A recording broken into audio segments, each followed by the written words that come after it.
আসসালামু আলাইকুম। আমার নাম অনুয়ারা খাতু, বাড়ির এতটুকু না। আমার কাছে ছেলে অসুস্থ, এই পঙ্গু। এই ছেলেটা কোনো কাজকাম করতে পারে না। মাল আমি সব পাইলাম, আল্লাহ দিছে, সব মিলাইছি। আমি খুশি হয়েছি, দোয়া করি। আলহামদুলিল্লাহ, লাখ লাখ শুক্রিয়া আল্লাহর। আমার এটি এক মাস চলে যাব আল্লাহর রহমত। আসসালামু আলাইকুম রহমতুল্লাহি ওয়া বারাকাতুহু।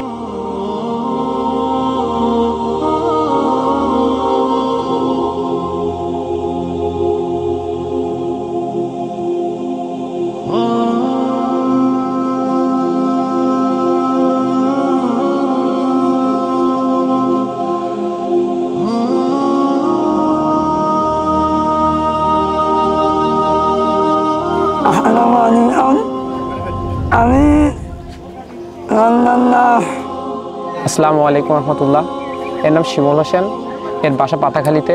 ছোটোবেলা থেকে এমন প্রতিবন্ধী। তো অনম্মাকে ধন্যবাদ তাকে এই ইফতার সামগ্রী দেওয়ার জন্য। আগামী 1 মাস রোজার মাস সে খুব ভালোভাবে এটা নিয়ে ভালো থাকতে পারবে খেয়ে পরে।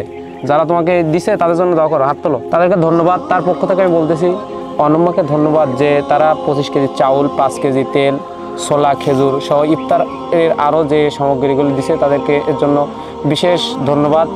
এবং আমরা আরও দোয়া করি তারা যেন আগামীতে আরও খুব ভালো মানুষের পাশে দাঁড়াতে পারে। আল্লাহুম্মা আমিন। আসসালামু আলাইকুম, আমি ইমরান হোসেন। আমি একজন মেরুদণ্ডে আঘাতপ্রাপ্ত প্রতিবন্ধী ব্যক্তি। আজকে দেখতেই পারতেছেন এখানে প্রায় 75 জন প্রতিবন্ধী ব্যক্তিকে ওয়ানুম্মার পক্ষ থেকে রমাদান উপলক্ষে ফুড প্যাক দেওয়া হয়েছে। তো আপনি হয়তো জানেন যে প্রতিবন্ধী ব্যক্তিরা সমাজে পিছিয়ে পড়া তথা জনগোষ্ঠী। এই প্রতিবন্ধী ব্যক্তিরা পিছিয়ে পড়া জনগোষ্ঠীর কাতারে থেকে তারা বাংলাদেশের প্রেক্ষাপটে কিন্তু কোথাও কোনো চাকরি পায় না, তারা একেবারে পরিবারের উপর নির্ভরশীল।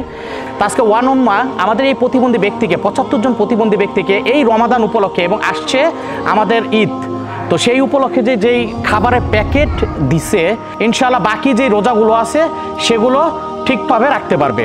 তাই আমি তাদের পক্ষ থেকে ধন্যবাদ জানাই ওয়ানুম্মাকে।